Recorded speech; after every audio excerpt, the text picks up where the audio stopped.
Video ini gua buat kalian yang merasa kalau misalnya hari ini capek banget guys ya. Tentunya ini no script dan pastinya kalau misalnya teman-teman di sini merasa capek dari pagi, siang, sore, ketika lu bangun tidur sehari-harinya dari Senin sampai Jumat, itu rutinitas dari pagi hari ketika lu bangun tidur, mandi, macet-macetan, naik KRL, hampit-hampitan, terus naik angkot, nyampe ke kantor, bau, lepek, diomelin bos. Nah, tentunya pasti lu akan merasa kalau misalnya anjir cuy, gila ya, dunia seakan-akan nih bener-bener gak memihak banget sama dewasa ya. Gak memihak banget sama kita-kita yang sebagai orang perintis banget ya guys ya.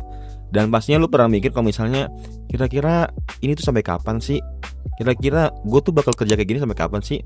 Kira-kira gue bakal kayak gini terus rutinitas gue setiap harinya sampai kapan sih? Tentunya pasti di benak lu pernah lah kayak gitu 1 kali, 2 kali, 3 kali. Karena apa? Karena gue pernah di posisi itu guys ya.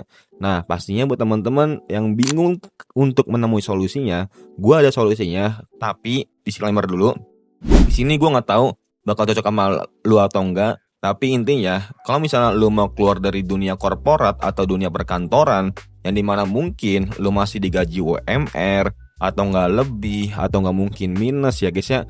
Buat teman-teman pasti yang kerja di F&B pasti tahu lah, capek banget tapi gajinya segitu aja. Buat teman-teman yang kerja di kantoran capek banget, lu omelin, stres-stresan tapi gajinya segitu aja. Nah, gue ada solusinya. Yang pertama tentunya, ketika lu lagi kerja di kantoran, di dunia F&B segala macamnya, pastinya lu harus punya side income. Nah, mungkin banyak lah yang fresh graduate, mereka masih bingung, bang, gue kira-kira jadi apa sih kalau misalnya fresh graduate? Tentunya banyak kok guys yang bisa teman-teman lakuin. Gue tahu di sini mungkin gak semua bakat yang gue kasih tahu ke lu itu bakal lu lakuin, tapi gue yakin kalau misalnya lu belajar pasti bisa guys ya. Yang pertama apa? Produk digital. Di sini gue bukan kayak ngasih tahu produk digital gue ke lo situ lu beli, nggak usah guys ya. Karena gue udah produk digital sendiri, gue udah marketingnya sendiri lah, udah ada audiensnya sendiri.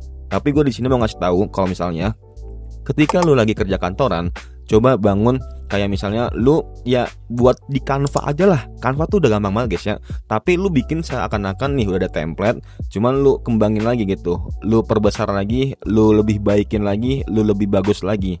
Dan kalau misalnya sekiranya itu udah bagus dan gak ada yang sama kayak lu, ya udah coba lu kontenin atau nggak coba lu tawarin lah sekitar, kalau mungkin ibu-ibu atau nggak mungkin kakak lu atau nggak mungkin teman lu yang jadi guru. Nah, coba perlahan-lahan bangun portofolio, bangun trust, bangun brand awareness-nya segala macamnya.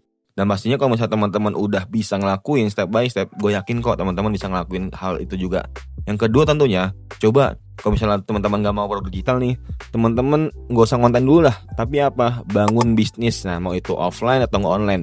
Kalau misalnya lu suka masak atau nggak suka jajan, lebih baik lu masak ya, atau nggak lu ya bangun bisnis lah, kayak misalnya lu jualan cireng atau nggak mungkin lu jualan risol, matcha segala macamnya. Dan nanti lu jual jualnya di kantoran aja gitu. Mungkin lu sekitar bawa pas lagi lu ngantor, ya udah lu bawa tuh risol lu, terus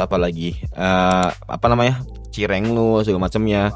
Dan tentunya hal ini bisa dijadiin buat side income lah. Gue tahu mungkin gengsi atau nggak mungkin nggak sempet lah, tapi coba sekali 2 kali aja dulu.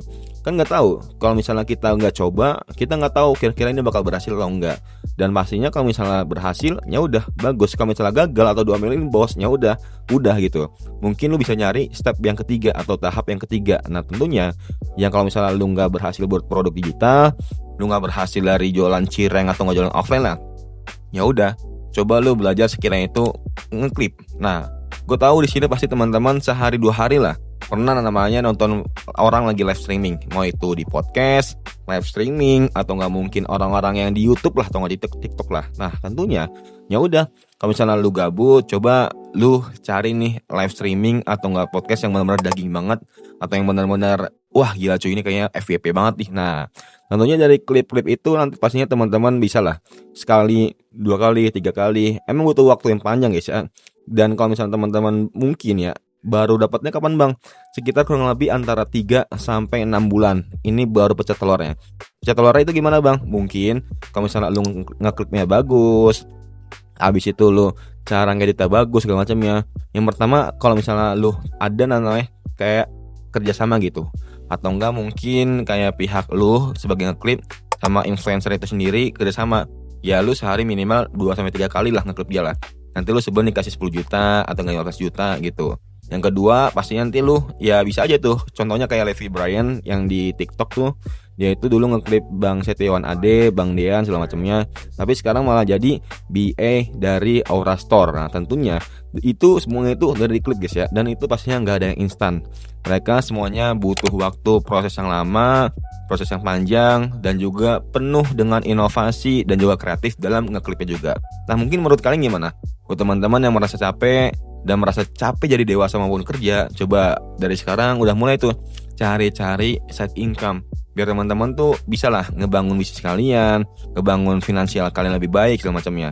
Jangan sampai teman-teman merasa nyaman jadi karyawan, merasa ngestak di situ-situ aja, tapi bingung gitu mau ke depannya mau ngapain lagi. Jangan sampai teman-teman tunggu di PHK dulu baru sadar kalau misalnya gua harus belajar ini. Nah, semoga bermanfaat and see you next time. Bye.